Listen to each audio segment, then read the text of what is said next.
Yeah. Live from the CostCo parking lot, about to drive home. This is Drive Time Diaries. Hello, I'm Chuck. I'm an educator with a new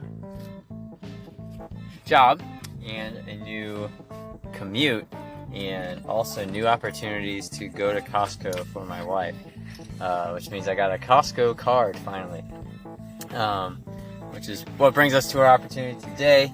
Me and my daughter were out at her soccer game this morning, and we went to get walnuts at Costco, and now we are on the drive home, and you're here with us. And she lovingly volunteered to be on the pod today. So this is your secret into the mind of a teenage girl. Welcome to the drive, Lucy. Hi. Anything you'd like to say about yourself? I'm a geek. Oh, a geek. What do you mean when you say that? Well, I feel like nerd and geek. I feel like nerd is a part of being a geek.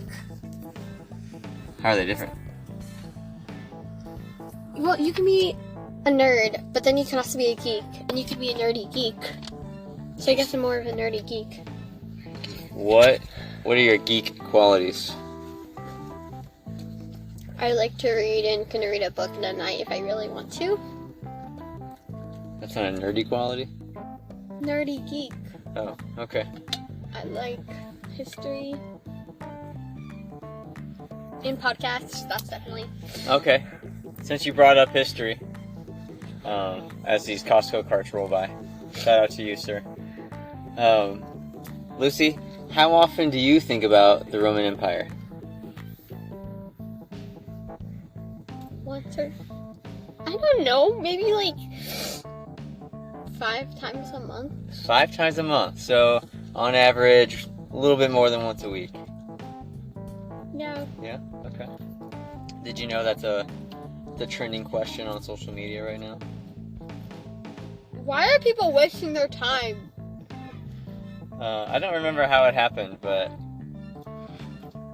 you can go on TikTok and find women asking their partners how often they think about the Roman Empire, and apparently men are out there thinking about the Roman Empire a lot more than people realize that they are. I mean, that kind of checks out. How come? The Roman Empire was run by men. Oh, interesting. Some of the greatest role models in history are Roman men. Oh, interesting. Okay. You ready for the scheduled questions? Yeah. We've just been improvising right now. You enjoy improvising, right? What's your favorite improv game? It's called Bus Stop. You pretend to be a person sitting at a bus stop, and then someone else comes and tries to make you leave. Some people do it creepily, some people do it crazily. Sometimes people just sit in silence and stare at you until you leave. So you're a fan of being awkward? Is that... Well, I don't know. Depends on how I'm feeling that day. Okay. Alright. So, question number 1.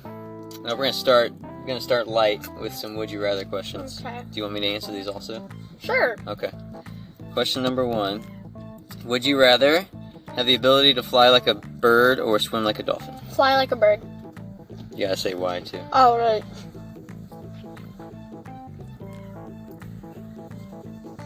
Because I would love to be able to fly, just feel the wind in my hair, Okay. and see everything from so high. Okay. And glide. I'd choose dolphin. Because then I could feel the wind or the water in my hair. And Dolphins don't even have any kind of hair. you sure they don't have like a teeny tiny bit of hair, since they're mammals after all? Like little hair follicles. Maybe they have tiny hair follicles, but Yeah. I've never I think all mammals have some sort of hair. I think I know a tiny bit of people that have swam with dolphins before, but I've never asked them this question. So. Oh. But you know, geek nerd, that wind and water actually share a lot of the same properties as they flow. You aware of that? So that's what that's where my brain went when I heard this question. And there's so much that we don't know about the ocean and underneath the water because, we can't breathe. And water pressure is actually more dangerous than no pressure. I think I heard that it's more dangerous than being in space. Yeah. It's like you just go from 1 atmosphere to 0 atmospheres versus like those atmospheres stack up quick when you are underwater. I want to make sure that this is recording. That was really sad and depressing. Alright, we're good. Okay, question number 2. Would you rather spend a day exploring an enchanted forest filled with magical creatures, or have a space adventure and visit different planets? I'd like to explore an enchanted forest. Because I like stuff like that. I mean, when I was little, me and my friend, we would pretend that we were transported to a magical forest.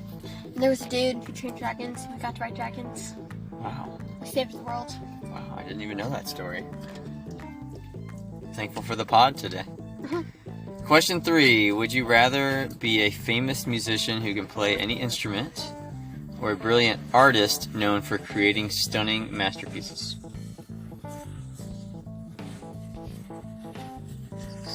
You answer first. I would go with musician, actually, because I can kind of sort of play some instruments, but I'm always jealous of people that are playing more instruments out there. And when I sing on the music team at church, I always feel like half of a member of the team because Ouch. practicing for me for the week really just equates to listening to songs that I like and singing along with them in the car or around the house. And like the actual musicians, they have to practice a lot more according to what they say. So I really respect that. And the drums, just always wish I could play the drums. You have your answer now? I guess I want to be an artist because then there's less pressure. Oh, okay. Alright, that's the would you rathers. We're going into the deeper questions. Oh, I gave Lucy the chance to preview these questions and she declined, so this is her raw reaction. I said so you could all hear, or at least hear, a description of my reactions There we in go. lifetime. Okay. So, Lucy, what is the best thing about your dad being a teacher?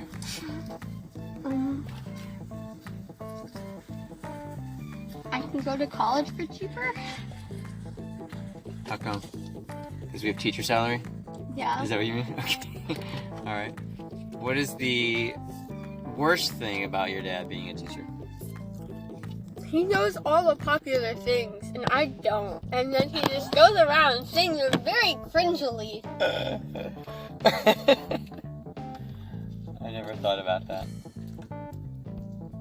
So I have more power to embarrass you because... Yeah, and I don't even know what you mean when you say it, but everyone else does, and they're like, oh, and I'm like, oh no, what did he just say? I'm so glad that, thank you for sharing that. I never thought about that level of it. So, do you want to be in on the joke? So like do you want cringe lessons? Or do you just want me to stop being cringe? I guess cringe lessons. Cringe lessons, okay, alright. I learned bombastic side-eye from the cringe things at camp. Alright, cringe lessons for Lucy. We could get into that. That could be like a whole other thing. That's interesting. I lost my questions here. Alright. Oh, Okay. Last question. No, sorry. Second last question. So we went to the CIY Move conference together over the summer, and we were introduced to the idea of being a kingdom worker. This is a two-parter. Do you want to answer the parts separately or at the same time? Separately? Okay. So, part 1, what's it mean to you as a teenage girl to be a kingdom worker? To work for the good of God's kingdom. Very literal. Okay, to work for the good of God's kingdom. Okay. So how do you think teenagers can move that out? They could serve in a ministry, or even just like be kind to someone who doesn't have a friend. And that doesn't really mean you have to be that person's new best friend. Uh-huh. It's just like acknowledging them and saying like, "Hi, so and so." Wave. That reminded me of one of my first core memories of like having it felt like this really mature interaction. I was like 8 or 9, and this kid had come to our church like kind of new, and I apparently welcomed him into our class. Aww. And he felt like he had a friend, and then he moved like also soon, and then his last Sunday we had this like moment in the stairwell where we were for some reason we were walking up and down the stairs by ourselves, and this 8 or 9 year old must have been an old soul himself, because he's like, "Hey, Chris, you were the first friend that I had here, and that was really nice, and I'm just really thankful," or something like that. And I just remember like just feeling so mature and proud of myself. Mature. So yeah, that's actually always a thing I try to do and be known for, is to be that person. So I'm glad that you picked up on that, and I know that you're a really welcoming person too. I also consider myself an old soul. You're pretty, yeah. That's why you don't get the slang, maybe, because you're just above it. Or is it just because you don't go to traditional school? It's because I don't go to traditional school. The boys at slang is psych. Or other random stuff that's been around for like 6 years. Yeah, your socialization opportunities for that kind of thing are limited. But you're such a great person, though. You're so interesting. This episode's probably going to go viral. Alright, last question. I think you've been reading it because it's sitting here in front of you. So, according to the analytics of my podcast, 81% of my listeners are women, and like 74% of my listeners are 45 and up. So, I think that's just like teachers in general. Yeah, I think mostly it's like teachers and my mom and like my sister. Shout out to you all. Thank you. They also give me the most feedback on the pod. So, Lucy, what do you want the middle-aged women and parents listening to this to know about being a teenager in 2023? Let's hope you didn't offend any middle-aged women. I just thanked them for listening. Okay. I feel like this is said a lot in movies, coming-of-age movies, when parents realize something, that being maybe just like in middle school is not very fun or easy.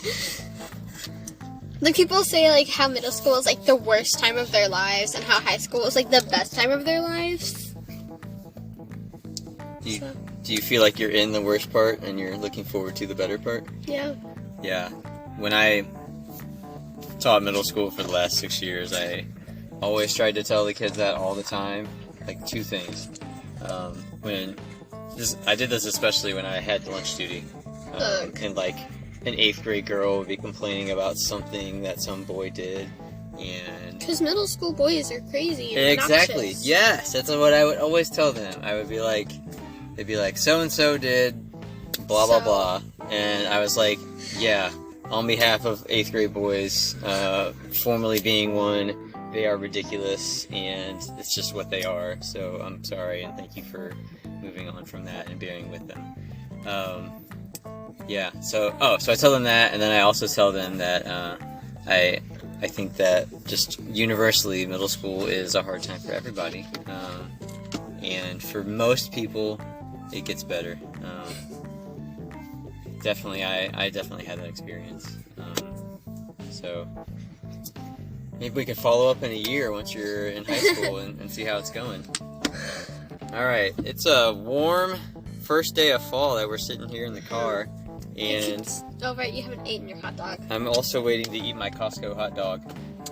So we're gonna get actually driving now, and happy first day of fall.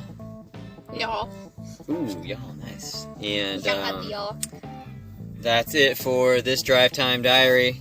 We'll see you on the next drive. Adios. Goodbye.